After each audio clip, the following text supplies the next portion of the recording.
that was in the 60s, and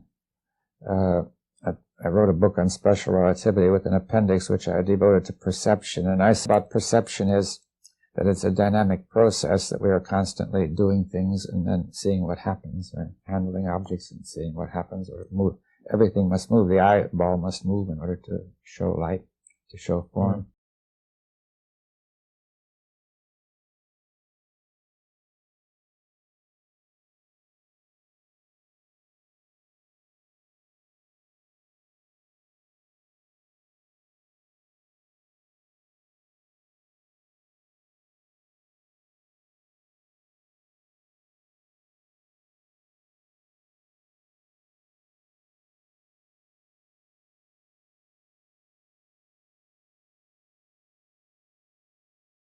Now, in the book that followed, I know there was an appendix to the special relativity. Yes, that was in the 60s, and I wrote a book on special relativity with an appendix which I devoted to perception. And I said that there was an analogy between perception and the way relativity treated things, that you couldn't, according to relativity, everything was related to the way that you interacted with it to observe it, you see, and also according to quantum mechanics.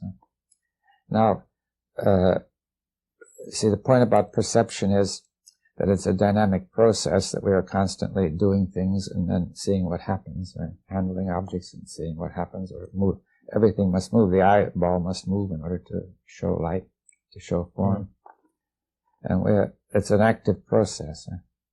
Now, suppose we say we are looking at a circular object, solid, and as we walk around it, it really looks like an ellipse.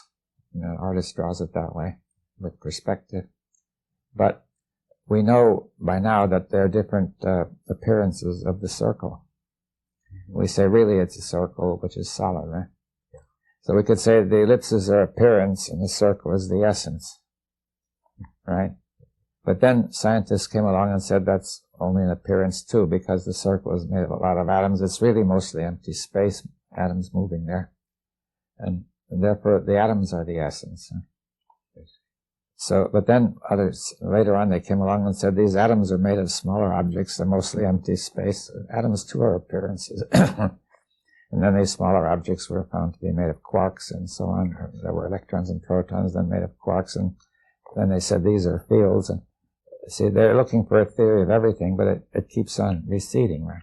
In other words, so I say that this suggests to me that everything is, even our thoughts are fundamentally appearances, how things appear to the mind, right?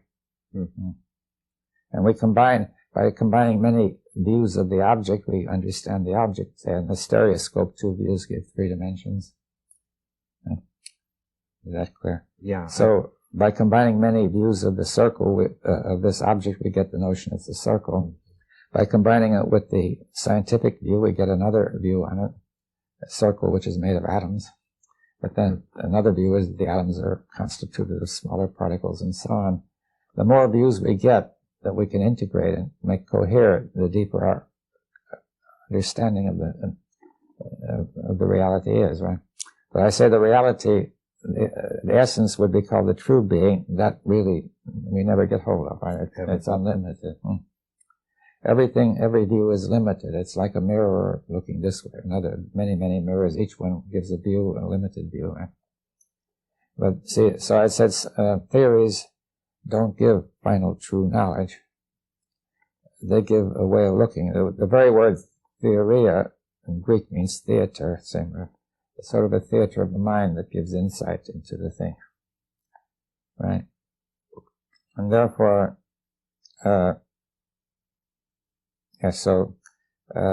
can say that fundamentally, science is involved in a perceptual enterprise, not primarily in gaining knowledge, though knowledge appears, but knowledge is a byproduct.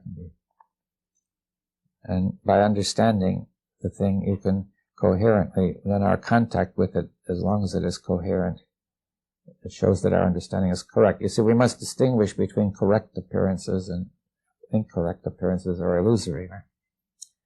Now, if an appearance is correct, it is in some way related to the reality, but it's evidently not the reality. The ellipses if we understand their meaning, are a correct appearance to the eye, right? Though it's not an ellipse, it's still correct. So are you suggesting that this is an inherent aspect of the thinking process? Yes, that's right, of our whole perceptual process.